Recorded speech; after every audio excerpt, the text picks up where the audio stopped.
আসসালামু আলাইকুম এভরিওয়ান, আশা করি সবাই ভালো আছেন। আলহামদুলিল্লাহ আমিও ভালো আছি। আমার পিছনে আপনারা যে মসজিদটি দেখতে পাচ্ছেন এটা হচ্ছে সোনা মসজিদ। আমরা চারজন বন্ধু মিলে আজকে বেরিয়ে পড়লাম সোনা মসজিদ যাওয়ার জন্য। আজকে আপনাদের সাথে সোনা মসজিদের কিছুটা ইতিহাস শেয়ার করব। সোনা মসজিদের ইতিহাস সম্পর্কে জানতে ভিডিওটির সাথেই থাকুন।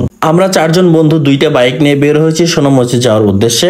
চলুন যাত্রাপথে সোনা মসজিদ সম্পর্কে কিছু তথ্য আপনাদের সাথে শেয়ার করি। আমরা যে সোনা মসজিদ দেখতে বের হয়েছি সেটি বাংলাদেশে অবস্থিত, আর এটিকে ছোট সোনা মসজিদ বলা হয়। এটিকে ছোট সোনা মসজিদ হিসেবে নামকরণের কারণ হলো প্রাচীন গড়ে আরেকটি মসজিদ ছিল যা বড় সোনা মসজিদ নামে পরিচিত। সেটি তৈরি করেছিলেন সুলতান নুসরত শাহ। সেটি ছিল আরো বড়, তাই স্থানীয় লোকজন এটিকে ছোট সোনা মসজিদ বলে অবহিত করত, আর গৌরনগরীর মসজিদটিকে বলতো বড় সোনা মসজিদ। আমরা আজকে বেরোনোর পর থেকে আকাশটা মেঘাচ্ছন্ন আর বৃষ্টি বৃষ্টি ভাব, গুড়ি গুড়ি বৃষ্টি আসছে মাঝে মাঝে। যেতে যেতে রাস্তার মাঝে বৃষ্টি শুরু হয়ে যাওয়ায় আমরা পাশে একটা হোটেলে ঢুকে দেখছি গরম গরম সিঙ্গাড়া ভাজা হচ্ছে, তাই ভাবলাম সবাই মিলে আমরা সিঙ্গাড়া খেয়ে নিই। আমরা সিঙ্গাড়া খেতে খেতে চারজন বন্ধু মিলে একটু মজা করলাম, হাসাহাসি করলাম। তারপর বৃষ্টি শেষ হতেই আমরা আবার বেরিয়ে পড়লাম আমাদের গন্তব্যে। আমরা প্রায় অর্ধেকের বেশি পথ চলে এসেছি, আর খুব একটা বেশি দূর নেই। দেখতে পাচ্ছেন রাস্তার পাশে অনেকগুলো ট্রাক দাঁড়িয়ে আছে, আর এই ট্রাকগুলো দাঁড়িয়ে থাকার কারণটা অনেকেরই জানা। আসলে এটি একটি স্থলবন্দর, তার কারণে এইভাবে ট্রাকগুলো দাঁড়িয়ে আছে। দেখতে দেখতে আমরা চলে আসলাম সোনা মসজিদের অনেকটাই কাছে। আমরা দেখতে পাচ্ছি সামনেই রাস্তার ডান পাশে সোনা মসজিদটি। এটি সেই ছোট সোনা মসজিদ। রাস্তার পাশ থেকে এক সাইড ভালোভাবে দেখতে পাওয়া যায়। ছোট সোনা মসজিদ বাংলাদেশের অন্যতম প্রাচীন মসজিদ, যা চাঁপাইনবাবগঞ্জ জেলার শিবগঞ্জ থানায় অবস্থিত। 500 বছরের ইতিহাসের সাক্ষী এই মসজিদ। প্রাচীন বাংলার রাজধানী গৌরনগরের উপকণ্ঠে পিরোজপুর গ্রামে এই স্থাপনাটি নির্মিত হয়েছিল, যা বর্তমানে বাংলাদেশের রাজশাহী বিভাগের চাঁপাইনবাবগঞ্জ জেলার শিবগঞ্জ থানার অধীনে পড়েছে।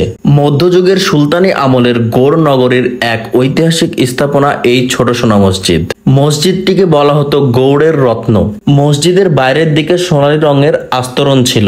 সূর্যের আলো পড়লেই তা সোনার মতো ঝলমল করে উঠত, এজন্যই এর নাম হয়ে যায় সোনা মসজিদ। তবে অনেক বছরের হয়ে যাওয়ায় সোনা মসজিদের সেই সোনালী রং এখন আর নেই, এখন তামাটে রঙে পরিণত হয়েছে। মধ্যযুগে বাংলার স্বাধীন সুলতান আলাউদ্দিন হোসেন শাহের রাজত্বকালে 1493 থেকে 1519 সালে নির্মিত হয় সোনা মসজিদ। নির্মাতা হিসেবে ওয়ালি মোহাম্মদের নাম পাওয়া যায়। মসজিদের মাঝের দরজার উপর প্রান্ত এক শিলালিপি থেকে এই তথ্য জানা যায়। মসজিদটি মুসলিম স্থাপত্যের অন্যতম নিদর্শন। এটি হোসেন শাহ স্থাপত্য রীতিতে তৈরি। মসজিদের সামনে বেশ কিছু কবর আছে এবং মসজিদ প্রাঙ্গণের ভিতরে 2টি কবর আছে। 2টি কবরের মধ্যে একটি কবর 7 জন বীরশ্রেষ্ঠের মধ্যে একজনের, সেটি হলো বীরশ্রেষ্ঠ শহীদ ক্যাপ্টেন মহিউদ্দিন জাহাঙ্গীরের কবর, এবং অপরটি হলো বীর মুক্তিযোদ্ধা মেজর নাজমুল হকের কবর। আর মসজিদের সামনের কবরস্থানটি হলো এটি।